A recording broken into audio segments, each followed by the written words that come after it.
Tafakitau. There are always two investigative questions that we ask. First is, was the use of deadly force resulting in the death of Sidney Tafakitau justified? And second, will any charges be filed against the Honolulu police personnel, a sergeant and a number of officers in this case? And we have we have concluded the use of deadly force was justified in his death and that no police personnel will be charged. Now, there are multiple scenes around Oahu ending near the intersection of University Avenue and Dole Street. It was daylight, the weather was clear. The first incident happened 7:15 a.m. Moanalo Freeway near Aloha Stadium. I'm going to refer to Mr. Tafakitau by his initials ST as we go through this. He and his ex-girlfriend had argued. He then rammed the back of her car 3 times and shoots her 3 times, and that's her Civic that ended up there. She was transported to Queens Medical Center and treated for gunshot wounds to her right hand, left arm, and right leg. The next incident happened in Kalihi on North School Street. He started firing at D3, District 3 Crime Reduction Unit officers in their van with his AR-15 rifle 15 to 30 times. Fortunately, no injuries were reported. He then goes over Likelike to the windward side. He's on Kahikili Highway, driving the wrong way on the road, and he gets T-boned at the intersection by another vehicle. He then, and you can see when he came down over here, he's coming on the wrong side of the street. The other the other vehicle is driven by a person who's going through the intersection on the green, T-bones ST, and both cars stopped. He then he crawls out of the window of his SUV. The door's damaged. He can't get out. The passenger in a car that was stopped there comes over to check him out. He then walks by her, and then he points his AR-15 at the driver. She had taken a picture of him getting out of the car, out of his damaged SUV. He then takes the Scion and drives off. He then drives to Kapahulu. He's westbound on Aloha Avenue. He fired 1 shot, and you can see, if you look carefully,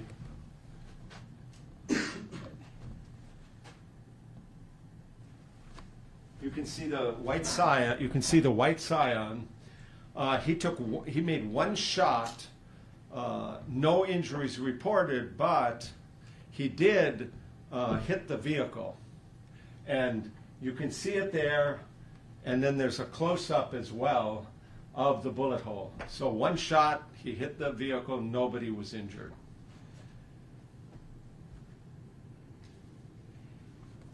He's now up on the North Shore. He first goes driving up this way toward Kahuku.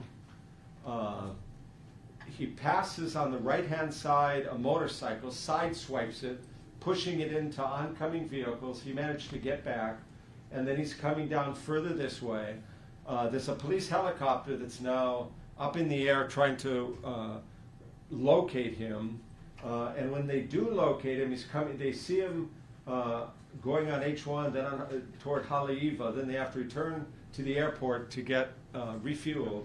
And then when they find him again, he's heading up this way, northbound toward Kahuku.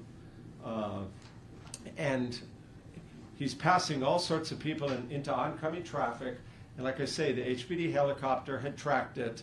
Then he's on Kamehameha Highway heading toward Kahuku. And as it passed through that and then starts to head southbound, the road really got crowded with traffic. As a result, he was driving on the wrong side of the street for several miles while he's headed south here. An HPD helicopter saw foot traffic by Laniakea Beach moving toward, many people moving toward the roadway, holding up their phones with a camera aimed toward the roadway. Obviously, to my opinion, trying to film him as he's coming down. The helicopter then sees the danger here. They went close to the ground to try to push the bystanders back for their own safety. The helicopter turned into the wind now facing the Scion, and they observed him insert the AR-15. There's a hole in his windshield, a bullet hole in the windshield. He pushes that out through the hole, and then the helicopter folks see that there's 3 distinct flashes coming from the Scion and realize that he's shooting at them and he's trying to shoot down the helicopter. They then immediately took evasive action to avoid being shot. Then a number of officers are over here by Kahala Mall, right where Kalananoli Highway starts, and he's also headed eastbound out here toward, heading toward Hawaii Kai, but he's at that intersection, and that's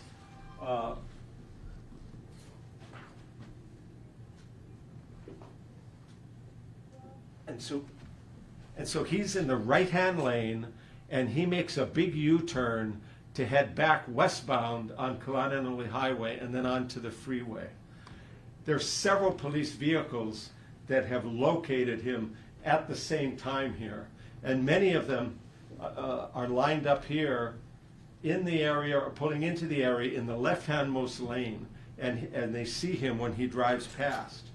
So the HPD D7 crew officers were stopped there at that intersection in their truck, and they see him make a wide U-turn and head back westbound. As he's passing in front of them, he's got the rifle sticking out through the front.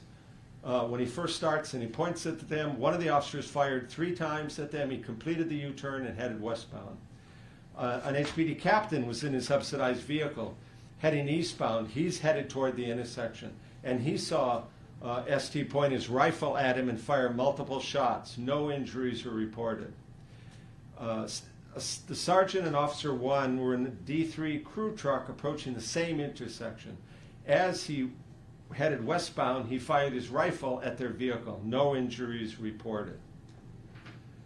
He drove the Scion westbound on H1. He took the Kapiolani Boulevard exit down Kapiolani Boulevard to Date Street, then Date Street to University Avenue. Then he took a right on University Avenue and headed Mauka toward the University of Hawaii, Manoa. Now, Corporal 2 and Officer 22 made a U-turn at that intersection out of Kalananoli Highway, and they heard that he had taken the Kapiolani Boulevard exit. So he took Corporal 2 took the University Avenue exit, and he heard that ST was on University Avenue headed his way. So he stopped on University Avenue right past the exit.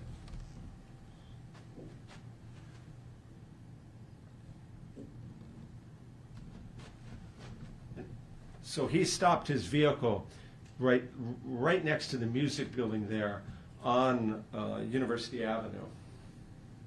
And they had pulled right next to the curb. He then took cover beyond the front passenger wheel, and Officer 22 took cover on the passenger side as well. As the Scion approached, Corporal 2 said he heard 4 to 6 gunshots coming from the Scion. As the Scion was passing them, going Mauka, he fired more times at them. And as the Scion passed them, he fired a last shot. Corporal 2 heard Officer 22 yell that he had been shot.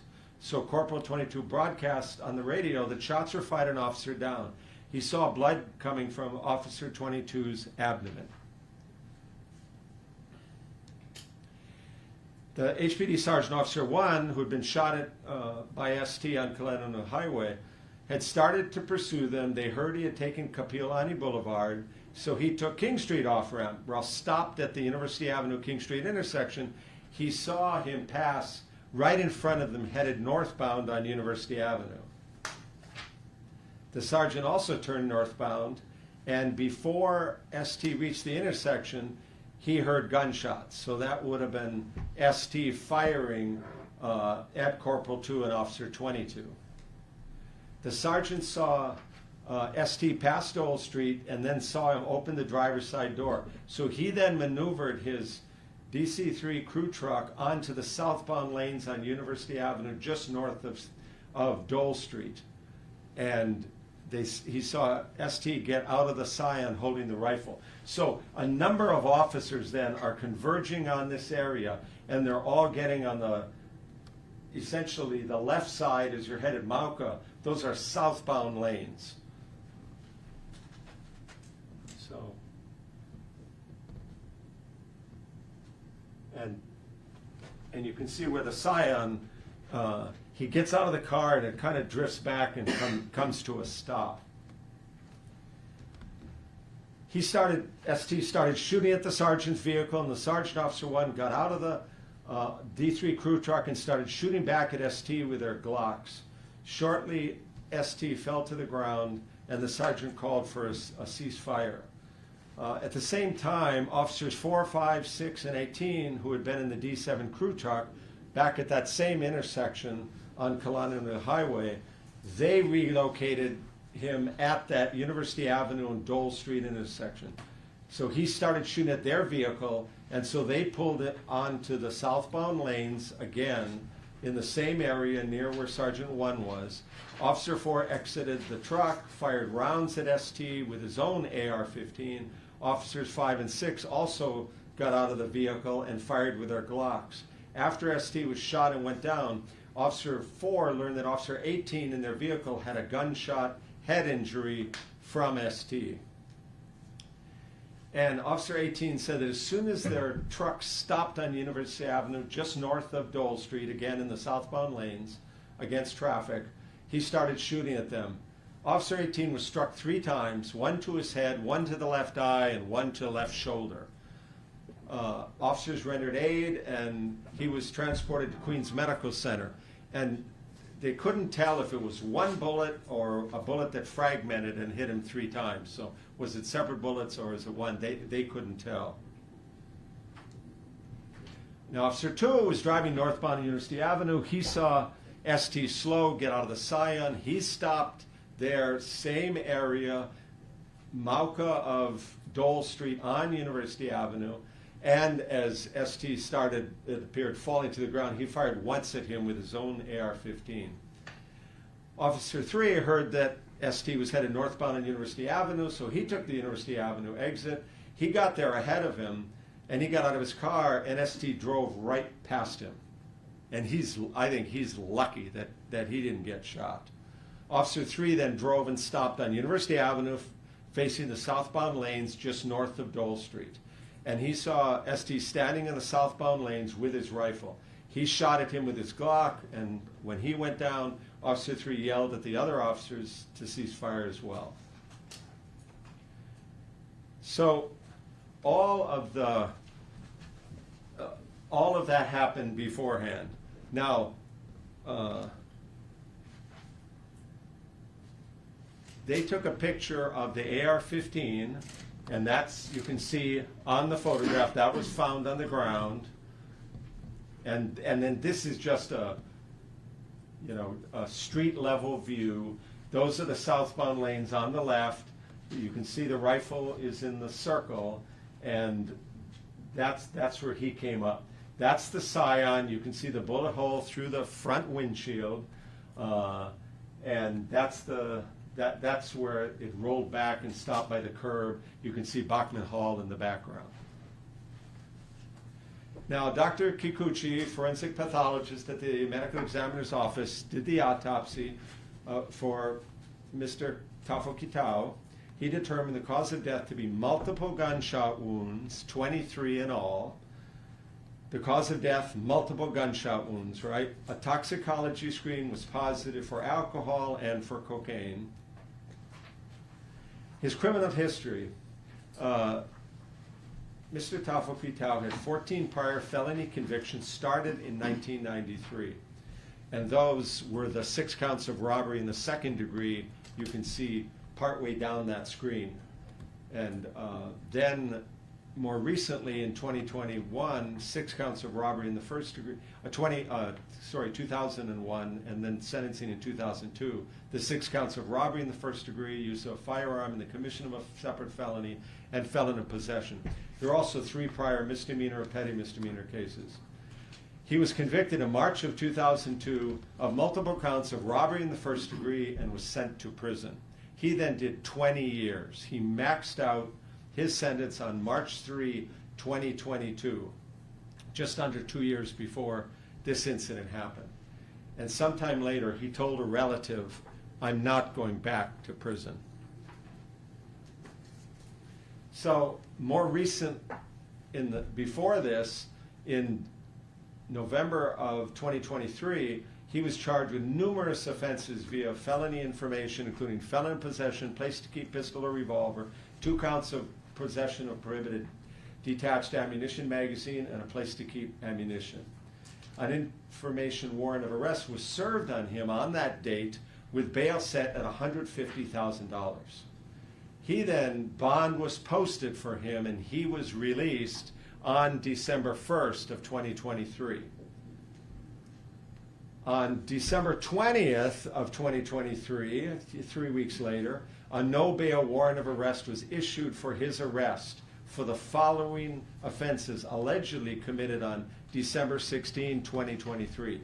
1 count of attempted murder in the first degree, 5 counts of attempted murder in the second degree, 6 counts of carrying or use of a firearm in the commission of a separate felony, 1 count of felon in possession, 1 count of assault in the second degree. When that was issued on the December 20th, HPD began searching for Mr. Tafokitau. Now, when we do an analysis of this, we're looking at, these are justifications. Should police officers be charged? So in every one of these cases, that's what we're looking at. And first, we look at use of deadly force in self-protection. That's HRS 703-304. The use of deadly force in self-defense involves 2 issues. Did the actors use deadly force? Yes, no question about it. Sergeant 1 and officers 1, 2, 3, 4, 5, and 6 intentionally shot Mr. Tafokitau. These shots were not accidents. Second, was the use of deadly force justified? Yes. Mr. Tafokitau got out of the Scion and was firing his AR-15 at Sergeant 1 and officers 1, 4, 5, and 6. Officer 18 was injured by 1 or more of those bullets. Sergeant 1 and officers 1, 4, 5, and 6 returned fire. They were all justified in the use of force in self-protection when they shot or were shot at by Mr. Tafokitau. Officer 2 and Officer 3 arrived. They all started to fire shots at Mr. Tafokitau, who was still in possession of the AR-15 and posed a danger to them both. Second, use of deadly force in the protection of other people. The use of deadly force in the protection of others involves 2 issues. 1, did the actors use deadly force? Yes. Sergeant 1 and officers 1, 2, 3, 4, 5, and 6 intentionally shot at Mr. Tafokitau. These shots were not accidents. 2, was the use of deadly force justified? Yes. HPD personnel were aware that Mr. Tafokitau had shot his ex-girlfriend and had been shooting at police officers throughout the day. He stopped the stolen Scion and got out and started shooting at multiple officers with his AR-15. You know, it certainly looks to me like this was suicide by cop, where he is getting out of his Scion, he's got his AR-15, and he's just shooting at all these police cars and police officers that were there in front of him. And unfortunately, they had to do that. So as a result, Sergeants 1 and Officers 1, 2, 3, 4, 5, and 6 were justified in shooting or shooting at Mr. Tafokitau in protection of the other Honolulu Police Department personnel. So the conclusion is, the use of deadly force which resulted in his death was justified. And second, no charges will be filed against Honolulu Police Sergeant 1 or Honolulu Police Officers 1, 2, 3, 4, 5, and 6.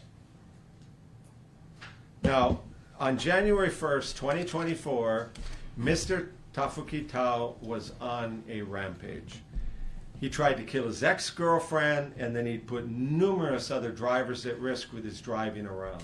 He had told a relative he was not going back to prison. He tried to kill multiple police officers and seriously injured 2 of them. The police did their job that day and behaved professionally and courageously. I would like to note that so far this year, we have had more than 60 assault on police officer cases, including an attempted murder, that have been referred to us by the police department. Being a police officer can be tough and dangerous work, and we should all be thankful to them for putting their lives at risk every day, not knowing when they could be shot at or killed. And I really appreciate them being willing to take on this difficult but critically important job. I'd be happy to try to answer any of your questions. And Mark Ewan, who's head of our screening intake division, did the deep dive on the investigation on this case. We will be posting a copy of the written report on our website for you to access. You'll get a copy of the PowerPoint today. Yeah. A father and a son were beaten during the police operation right before Mr. Tafuki was shot and killed. Has the Department of the Prosecuting Attorney received the results of HPD's criminal and PSO investigation into that incident? We have gotten the information, but the investigation is not quite done. Okay, so you haven't gotten enough to make a determination whether or not charges should be filed in that incident? That has not been decided. Okay. Is something like this, is there body cam footage that's available? In this case, almost no, because of what happened and the speed of all of it happening. And they were almost all crew officers, and their HPD is not, at this point, having body cam footage for crime reduction unit officers. Yeah? Do you have any idea around when you'll make a determination on the charges in the beating allegation? Don't know, but we'll do it as soon as we can. It's been a busy year. Is that investigation still going on in the department, or do you have any prosecutors assigned to assist in that investigation? Yeah, well, and the prosecutors, we're reviewing all the police reports, talking to the police, and we'll deal with that as soon as we can. But they're telling you that their investigation is still ongoing? No, I think they're done and they've sent it to us. Okay. So we're making the final call. Got it. Yeah. Do you have a count of how many rounds he fired total throughout the day? I don't. Or a general idea of how many? It's a lot. I mean, he was hit 23 times, but the only shots at him were up there on University Avenue, right? He was shooting at the helicopter. He shot at the crime reduction unit officers. I'd have to go back here and count, but some of the time they said it seemed like several. The other time it was 15 to 30. I mean, it was a lot of shots, and it appears that the officer who got shot in the stomach was the very last shot as he passed it. So he had the angle on them on the other side of the vehicle. Have those officers been able to return to work, or what's their current job and health status? I'm not sure. I think the one with the stomach is back at work, but I'm not sure about the other one. Do you know, Mark? No. We can ask you, but we can ask. Okay. Okay. Do you think officers could have done anything differently in this situation? No, I don't know. Mike Juliana is looking at essentially what happened to see what his intent was during the day. But Mike Juliana is looking at what happened on University Avenue past Dole Street when he was shooting at them, and that's when the officers shot and killed him. Was that justifiable? And I found that it was. That what they did was justified. A police officer would tell you they hoped to go their career without shooting anybody. And nobody thought that day when they woke up that something like this would happen. It's just a terrible shame when people, commit crimes like this and then, end up trying to get themselves killed. Because even police officers, even if they're totally justified, they got to live with the fact that they killed somebody. And that's that's got to be, a burden to carry. But that they know that's part of the job, and so they did it, and, you know, I applaud them for being professional and doing the right thing. So, do you know how many officers were involved in the beating case with the father and son? No, and since it's not been dealt with completely, I'd rather not comment on it right now. When were they done with that investigation? When did they wrap that up? How long when you got the results of their investigation? Again, I'd rather not discuss it. Does the department ever do any analysis on, I guess, the number, or has it done any analysis on the number of shots or like justification? 23 is a lot to actually hit. Well, I think it was a lot all at once. So they were all together at the time, and he's coming at him. So I think that was a lot of shots fired at about the same time, because nobody knows. You know, if I've got a guy coming at me, shooting at me, I'm going to shoot at him, and the person next to me is thinking the exact same thing. So it wasn't like it was a shot here, and then sometime later a second shot and a third shot.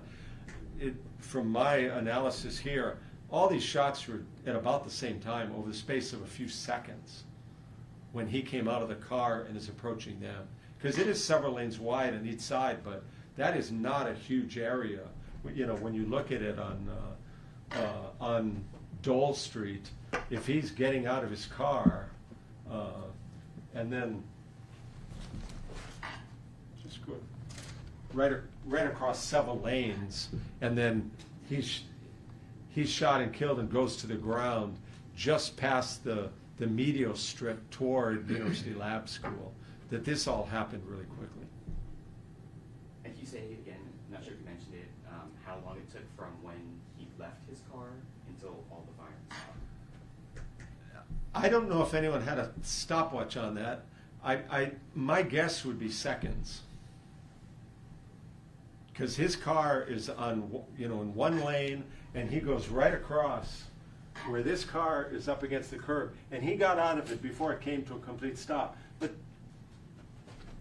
there are three lanes across, so he's walking there, and you can see where the gun is. So that's about 2 lanes of traffic that he walked across, and then at the end of that was shot and killed, because the rifle was found right past that medial strip.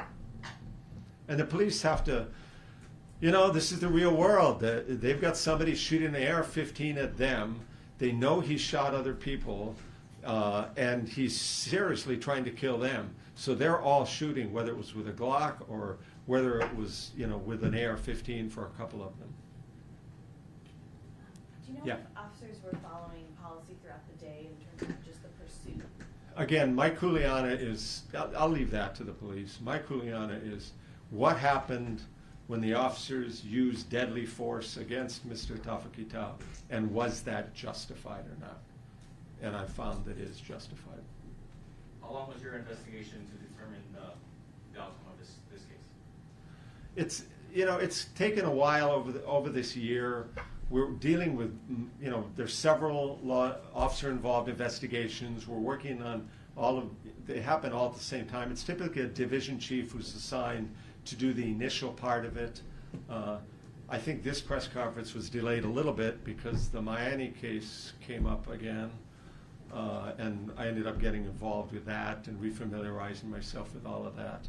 Otherwise, this probably would have happened a month ago or something like that. Okay, well, thank you all very much. Thank you.